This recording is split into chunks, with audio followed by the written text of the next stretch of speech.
Hello friends, ఈరోజు ఈ వీడియోలో నీట్ యూజీ 2025 ఎగ్జామినేషన్కి అపేర్ అవుతున్న students already sample mock test రాస్తూ ఉంటారు. అంటే కాలేజెస్లో మీకు ఇప్పుడు వీక్లీ ఎగ్జామినేషన్స్, క్యుములేటివ్ ఎగ్జామినేషన్స్, అలాగే గ్రాండ్ టెస్టులు జరుగుతూ ఉంటాయి. అయితే ఈ ఎగ్జామ్స్ జరిగినప్పుడు మీరు ఆన్సర్స్ ని ఓఎంఆర్ షీట్ మీద బబుల్ చేయాల్సి ఉంటుంది. అయితే కాలేజెస్ లో చదువుతున్న స్టూడెంట్స్ కి అయితే అక్కడ ఓఎంఆర్ షీట్స్ కాలేజెస్ వాళ్ళు ప్రొవైడ్ చేస్తారు. అదే ఒకవేళ ఓన్ గా ప్రిపేర్ అవుతూ ఉన్నటువంటి స్టూడెంట్స్ వాళ్ళు ఓఎంఆర్ షీట్స్ లో అంటే ఇంటి దగ్గర ఉండవు కాబట్టి వాళ్ళు జస్ట్ క్వశ్చన్ మార్క్ మీద టిక్ చేసుకుంటూ వెళ్తూ ఉంటారు. మే 4న అంటే మే 4వ తారీఖున మీకు నీట్ ఎగ్జామినేషన్ ఉంది. ఎగ్జాక్ట్ గా 2 మంత్స్ మాత్రమే మీకు టైం ఉంది. సో ఇప్పటి నుండి మీరు ఎగ్జామినేషన్ హాల్లో ఎలాగైతే క్వశ్చన్ పేపర్ ని మీరు ఆన్సర్ చేయాలి, ఎలా బబుల్ చేయాలి ఓఎంఆర్ షీట్ మీద సర్కిల్స్ ని, అవన్నీ కూడా ఇప్పటి నుండే మీరు ప్రాక్టీస్ చేసుకుంటే మంచిది అనే ఉద్దేశంతో ఓఎంఆర్ షీట్ ని మీ అందరికీ కూడా ఎలా ఆన్సర్ చేయాలి అనేది ఈ రోజు మీకు డీటెయిల్ గా ఎక్స్ప్లెయిన్ చేస్తాను. అంతేకాదు లాస్ట్ ఇయర్ వరకు అంటే 2024 ఎగ్జామినేషన్ వరకు కూడా ఓఎంఆర్ షీట్ లో మనకి 200 క్వశ్చన్స్ ఉండేవి. కానీ ఈ సంవత్సరం 200 క్వశ్చన్స్ కి బదులుగా కేవలము 180 క్వశ్చన్స్ మాత్రమే మీరు ఆన్సర్ చేయాలి అని ఇన్స్ట్రక్షన్స్ ఇచ్చారు ఎన్ఎంసి వాళ్ళు. అంటే కేవలము ఒకే ఒక సెక్షన్ ఉంటుంది. ఈచ్ సబ్జెక్ట్ కి 45 క్వశ్చన్స్ ఉంటాయి. అయితే ఈ ఓఎంఆర్ షీట్ ప్రాక్టీస్ చేయడం కోసం అంటే బుక్ స్టాల్స్ లో కూడా మీకు ఓఎంఆర్ షీట్స్ దొరకవచ్చు, లేదా ఆన్లైన్ లో అమెజాన్, ఫ్లిప్కార్ట్ అక్కడ కూడా మీరు బుక్ చేసుకుంటే ఓఎంఆర్ షీట్స్ అవైలబుల్ గా ఉన్నాయి. అయితే నేను అమెజాన్ లో ఓపెన్ చేసి చెక్ చేసినప్పుడు ఇక్కడ ఆప్షన్స్ 1 2 3 4 బదులుగా చాలా వరకు కూడా వాళ్ళు ఏబిసిడి అని ఇవ్వడమే జరిగింది. కానీ ఎగ్జామినేషన్ హాల్లో మనం ఆన్సర్ చేసేటప్పుడు మన క్వశ్చన్ క్రింద ఉండే ఆప్షన్స్ 1 2 3 4 లో ఉంటాయి కాబట్టి ఆ 1 2 3 4 తోనే మనం అంటే ఏ ఆన్సర్ కరెక్ట్ అయితే దాన్ని బబుల్ చేయాల్సి ఉంటుంది కాబట్టి సో ఇప్పటి నుండే మీరు ఈ 1 2 3 4 ఆప్షన్స్ ని ప్రాక్టీస్ చేస్తే బెటర్ అనే ఉద్దేశంతో ఈ ఓఎంఆర్ షీట్ ని నేనే మీ అందరికీ కూడా డిజైన్ చేసి ఇవ్వడం జరుగుతుంది. అంటే మనకి మార్కెట్ లో ఈ 180 క్వశ్చన్స్ కి సంబంధించినటువంటి 1 2 3 4 ఆప్షన్స్ తో ఉన్న ఓఎంఆర్ షీట్స్ అంటే క్లారిటీగా లేవు, అసలు చాలా వరకు అవైలబుల్ గా లేవు. అందుకని నేను ఒక శాంపుల్ తీసుకొని ఇంతకు ముందు సంవత్సరంది దాన్ని బట్టి నేను ఓన్ గా డిజైన్ చేసి మీ అందరికి ప్రొవైడ్ చేస్తూ ఉన్నాను. సో ప్రతి ఒక్కరు కూడా ఈ ఓఎంఆర్ షీట్ లో ఇప్పటి నుండి అంటే మీరు రెగ్యులర్ గా వీక్లీ ఎగ్జామినేషన్స్ రాసేటప్పుడు తప్పకుండా ప్రాక్టీస్ చేయాలి అని మీ అందరిని రిక్వెస్ట్ చేస్తూ ఉన్నాను.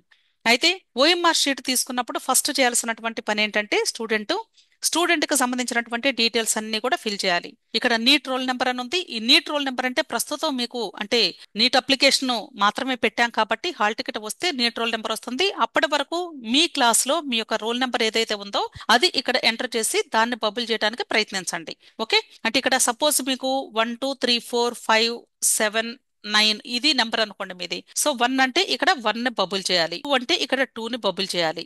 ఓకే, ఇలా ఏ నెంబర్ అయితే దాన్ని బబుల్ చేసుకుంటూ వెళ్ళాలి. సపోజ్ ఇక్కడ 0 ఉంది అనుకోండి, 0 లాస్ట్ లో ఉంటుంది గుర్తుంచుకోండి. అంటే సహజంగా ఏంటంటే మనం 0 1 2 3 4 అనుకుంటాం కదా. సో 0 అంటుంటేనే ఫస్ట్ ది బబుల్ చేసేస్తారు హడావుడిలో స్టూడెంట్స్. అలా చేయకూడదు. 0 అనేది లాస్ట్ లో ఉంటుంది.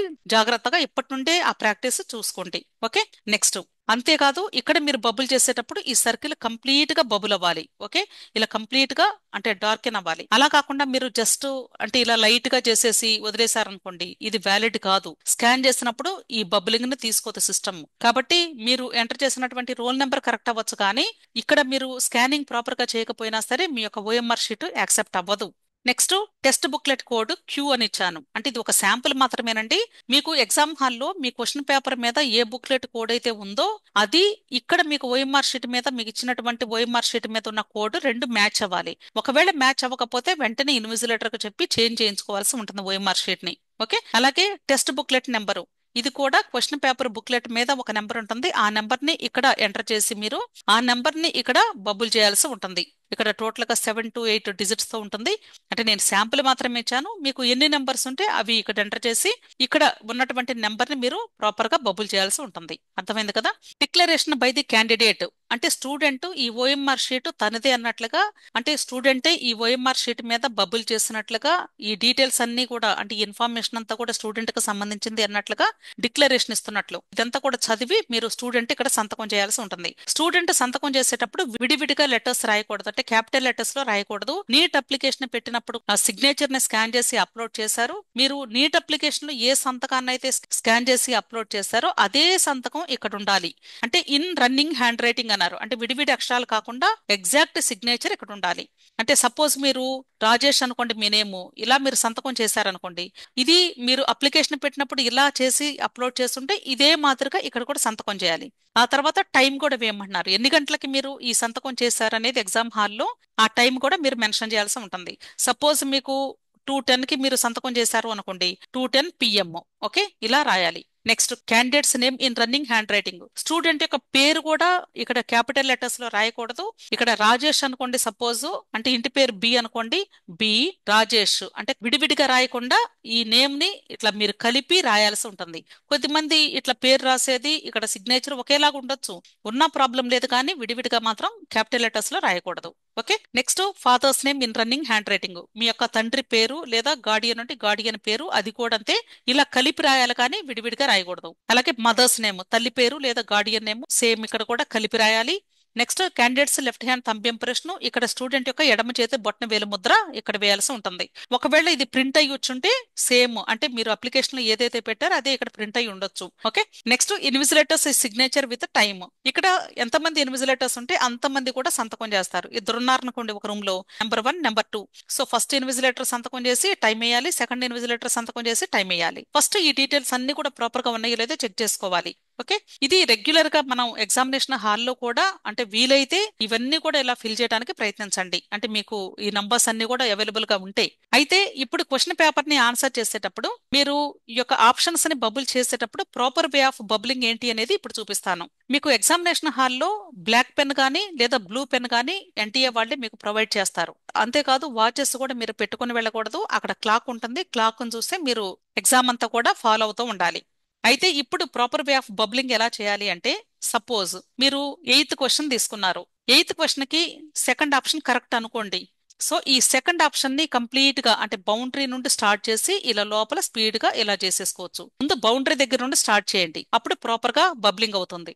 Correct way of bubbling. అలా కాకుండా అంటే మీరు హడావుడిలో ఇక్కడ సపోజ్ 11th క్వశ్చన్ తీసుకున్నారు, నెంబర్ 2 కరెక్ట్ ఆన్సర్ అనుకున్నారు, మీరు ఇక్కడ టిక్ చేయొచ్చు. మీరు పొరపాటున రెగ్యులర్ గా మనము క్లాస్ రూమ్స్ లో ఎగ్జామ్స్ పెట్టినప్పుడు అక్కడ క్వశ్చన్ పేపర్ మీద క్వశ్చన్స్ మీద ఇలా టిక్ చేసుకుంటూ వెళ్తాం. ఇదే అలవాట్ల స్టూడెంట్స్ ఏం చేస్తారంటే ఇక్కడ టిక్ చేసేస్తారు, అది తప్పు. టిక్ చేయకూడదు, ఇది రాంగ్ వే ఆఫ్ బబ్లింగ్, ఇది రాంగ్, ఇది చేయకూడదు. ఓకే, నెక్స్ట్, ఒకవేళ స్టూడెంట్ క్రాస్ మార్క్ కూడా పెట్టొచ్చు, ఇలా కూడా చేయకూడదు. ఓకే, అలాగే ఒకవేళ డాట్ పెట్టారు అంటే ఇలా కొద్దిమంది ఏం చేస్తారంటే జస్ట్ ఇలా పెట్టి వదిలేస్తూ ఉంటారు, అంటే పెట్టేసాం కదా ఒక, అంటే హాఫ్ లేదా 3/4 పెట్టేసాం కదా అనుకుంటారు. అలా పెట్టినా కూడా ఈ రెండు కూడా తీసుకోదు. స్కాన్ చేసినప్పుడు ఓఎంఆర్ లో ఈ యొక్క ఆన్సర్స్ కూడా యాక్సెప్ట్ అవ్వవు. సో కంప్లీట్ గా బబ్లింగ్ ఉండి తీరాల్సిందే. సో ఇలా చేసే కంటే కూడా మీరేం చేయాలంటే ఫస్ట్ బౌండరీ నుండి స్టార్ట్ చేసుకొని ఇలా స్పీడ్ గా లోపలనేసుకుంటే టైం సేవ్ అయింది. మీకు అర్థమైందా?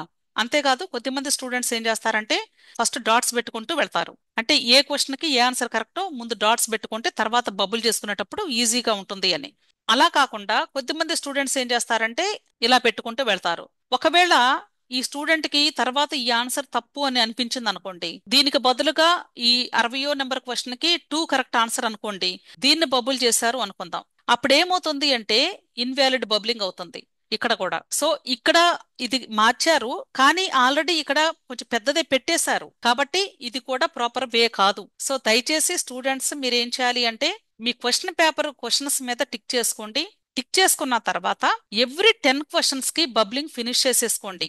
అంటే 1 to 10 క్వశ్చన్స్ కి ఏమేమి టిక్ పెట్టుకున్నారో ఈ టిక్ పెట్టుకున్నాయి ముందు బబుల్ చేసేసేయండి. బబుల్ చేసిన తర్వాత మీరు లాస్ట్ క్వశ్చన్ దగ్గర బబ్లింగ్ ప్రాపర్ గా ఉందో లేదో మాత్రం మరలా రీచెక్ చేసుకోండి. నెక్స్ట్ ఏం చేస్తారు, మరలా నెక్స్ట్ 10 క్వశ్చన్స్, నెక్స్ట్ 10 క్వశ్చన్స్ అంటే 11 to 20 క్వశ్చన్స్ వస్తాయి. 11 to 20 బబుల్ చేసేటప్పుడు మరలా ఒకసారి 10th క్వశ్చన్ ప్రాపర్ గా బబుల్ అయిందో లేదో ఒకసారి చెక్ చేసుకోండి. ఎందుకంటే పొరపాటున కానీ ఇక్కడ ఏదైనా తప్పు చేసుంటే, అంటే ఈ ఫస్ట్ 10 లో కానీ ఎక్కడైనా స్కిప్ అయ్యి ఉంటే మీరు బబుల్ చేసేది ఇంతటితోనే ఆగిపోతుంది ఆ మిస్టేక్. సో 11th నుండి ఇప్పుడు మీరు జాగ్రత్తగా పెట్టుకోవచ్చు. ఇక్కడ స్కిప్ అంటే అర్థం ఏంటంటే సపోజ్ మీరు ఈ 6th క్వశ్చన్ కి 6వ నెంబర్ క్వశ్చన్ కి 3వ ఆన్సర్ కరెక్ట్ అని అనుకున్నారు, కానీ ఇక్కడ బబుల్ చేయబోయి మీరేం చేశారంటే 7th క్వశ్చన్ లో బబుల్ చేసేసారు.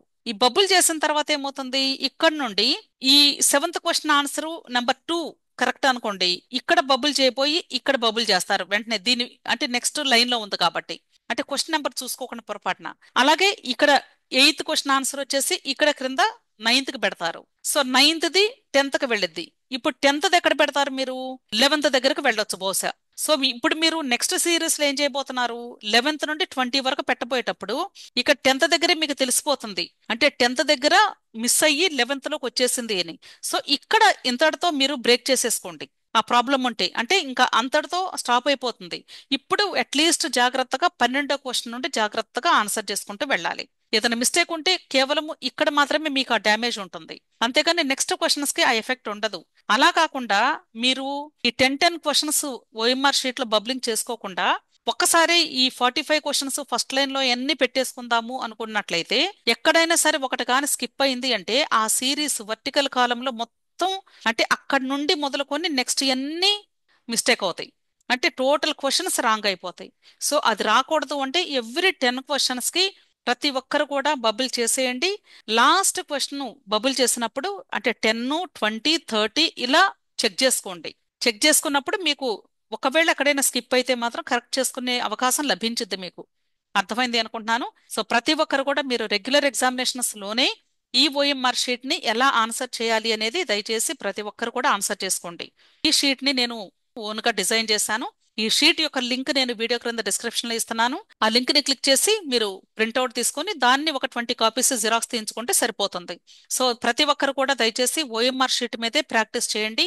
ఇప్పటి నుండి ఏ ఎగ్జామ్ రాసినా సరే ఓఎంఆర్ షీట్ లో మీరు బబ్లింగ్ చేస్తూ ప్రాక్టీస్ చేస్తే ప్రాపర్ వే ఆఫ్ బబ్లింగ్ అలవాటు అవుతుంది. టైం మేనేజ్మెంట్ కూడా తెలుస్తుంది. అలాగే ఎగ్జామినేషన్ హాల్లో ఎలా ఆన్సర్ చేస్తున్నారో అదేలాగా మీరు ఫీల్ అవుతారు. విష్ ఆల్ ది బెస్ట్ అండి. వీడియో నచ్చితే లైక్ చేయండి, మీ ఫ్రెండ్స్ కూడా షేర్ చేయండి. అలాగే నా ఛానల్ తప్పకుండా సబ్స్క్రైబ్ చేసుకోండి. Thank you.